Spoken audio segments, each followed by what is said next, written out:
Hello friends, welcome to my channel रिज math. आज मैं क्लास 9th के चैप्टर 1 नंबर सिस्टम के एक्सरसाइज 1.4 करूँगी।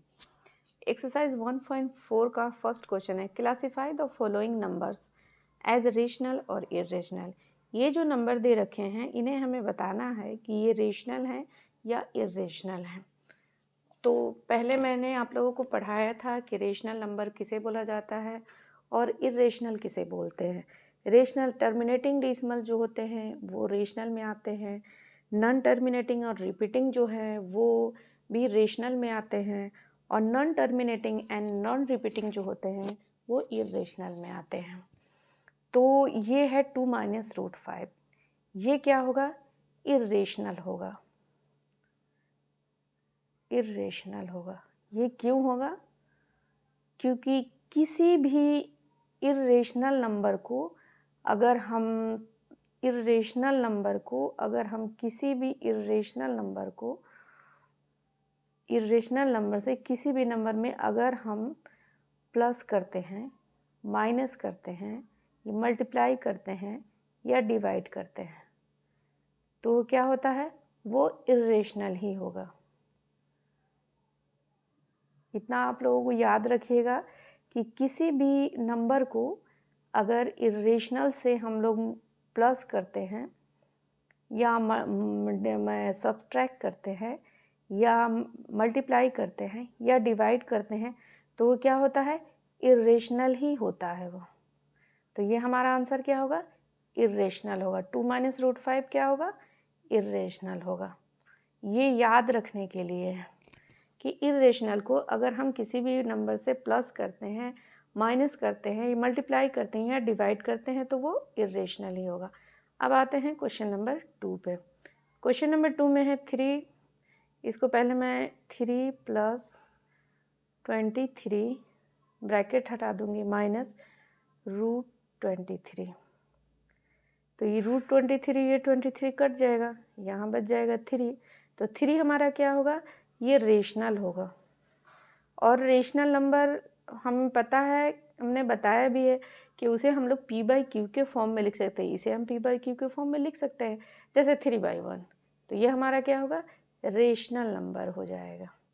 अब आते हैं 3 नंबर पे। यहाँ है 2√7/7√7। तो यहाँ मैं क्या करूँगी? √7 से √7 कट जाएगा, यहाँ बच जाएगा 2/7। ये हमारे p/q के फॉर्म में है तो ये भी हमारा क्या हो जाएगा? रेशनल नंबर हो जाएगा। अब आते हैं क्वेश्चन नंबर 4 पे। क्वेश्चन नंबर 4 में है 1/√2। तो यहाँ 1/√2 है तो √2 हमने अभी बताया कि इरेशनल नंबर को अगर किसी भी नंबर से प्लस करते हैं, माइनस करते हैं, मल्टीप्लाई करते हैं या डिवाइड करते हैं तो वो क्या होता है? इरेशनल ही होता है। तो ये भी हमारा क्या हो जाएगा? इरेशनल हो जाएगा। और ये हमारा आंसर होगा। इसका 3 का आंसर ये हो जाएगा। अब यहाँ 2π, ये भी हमारा इरेशनल होगा क्योंकि पाई जो होते हैं वो हमारा इरेशनल होता है, और इरेशनल को किसी भी नंबर से हम मल्टीप्लाई करें, डिवाइड करें, प्लस करें तो हमारा क्या हो जाएगा? इरेशनल ही होगा। ये हमारा आंसर होगा। अब करते हैं question number 2। Question number 2, simplify each of the following expression. ये जो एक्सप्रेशन 4 एक्सप्रेशन दे रखे हैं इन्हें हमें क्या करना है? सिंप्लीफाई करना है। हमें सिंप्लीफाई करना है। तो मैंने क्वेश्चन लिख रखा है, सिंप्लीफाई करूँगी। तो यहाँ मैं क्या करूँगी? 3 + √3 मल्टीप्लाई 2 + √2 है तो मैं इस 3 को पहले इससे मल्टीप्लाई करूँगी। 3 2 + √2। फिर मैं क्या करूँगी?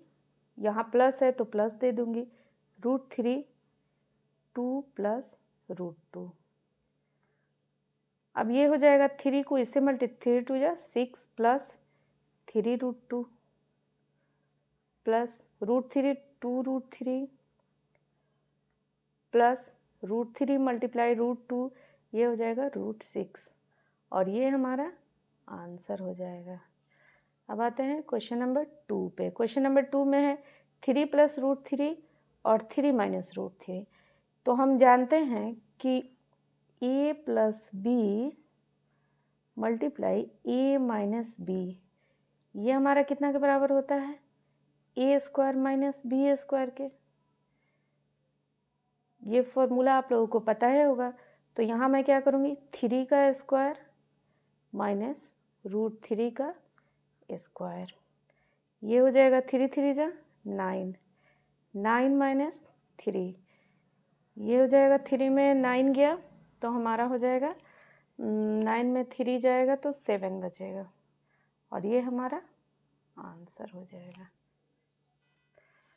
सॉरी, यहाँ 9 में 3 जाएगा तो 6 बचेगा, ये हमारा आंसर हो गया। अब आते हैं क्वेश्चन नंबर 3 पे।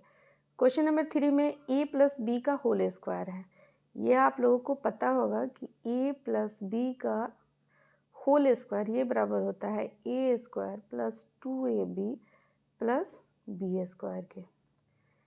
ये तो आप लोग नीचे की क्लास में पढ़े ही होंगे। अब मैं क्या करूँगी, इसको लिखूँगी a square plus 2ab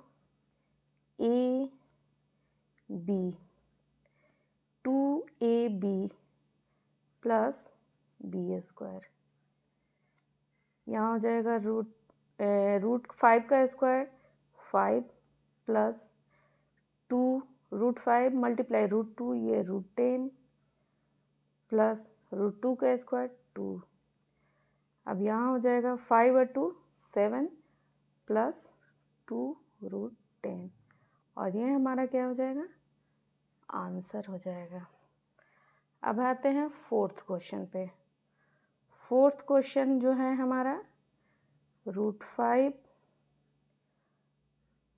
plus root 2 और रूट 5 माइनस रूट 2, इसको भी हम क्या करेंगे, ये a plus B multiply a minus B के फॉर्म में है, a plus B multiply a minus B के फॉर्म में। ये कितना के बराबर होता है, a square minus B square के। तो यहाँ मैं कर दूँगी रूट 5 का स्क्वायर माइनस रूट 2 का स्क्वायर। अब यहाँ हो जाएगा 5 माइनस 2, जब रूट है उसको स्क्वायर करूँगी तो रूट हटेगा तो सिर्फ ओनली 5 होगा, रूट हटेगा तो ओनली 2 होगा, तो 5 माइनस 2 गया 3, और ये हमारा क्या हो जाएगा, आंसर। अब आते हैं question number 3। Recall pi is defined as the ratio of circumference of a circle to its diameter. यहाँ ये क्वेश्चन में बोल रहा है पाई जो होता है सर्कमफ्रेंस और डायमीटर का रेशियो होता है, तो that is pi is equal to C by D. Pi को हम लोग किस में लिखा गया है, वो रेशनल नंबर में लिखा गया है। तो कह रहा है कि पाई जो है वो इरेशनल है, लेकिन इसे किस में लिखा गया है, सी बाई डी के फॉर्म में है, यानी रेशनल के फॉर्म में है। तो इसको this seems to contradiction the fact that pi is irrational. ये कंट्रडिक्शन क्यों हुआ है कि पाई इरेशनल है, how will you resolve this contradiction, कैसे आप इस कंट्रडिक्शन को रिजॉल्व करोगे। तो ये क्वेश्चन उतना इम्पॉर्टेंट नहीं है, लेकिन फिर भी मैं बता रही हूँ। 3 pi is equal to C by D, ये जो है रेशनल के फॉर्म में है, पी बाई क्यू के फॉर्म में है, तो इसलिए क्या हो जाएगा ये, और सी क्या होता है, circumference of circle, circumference of circle. C है circumference of circle, by D क्या है, डायमीटर ऑफ सर्कल,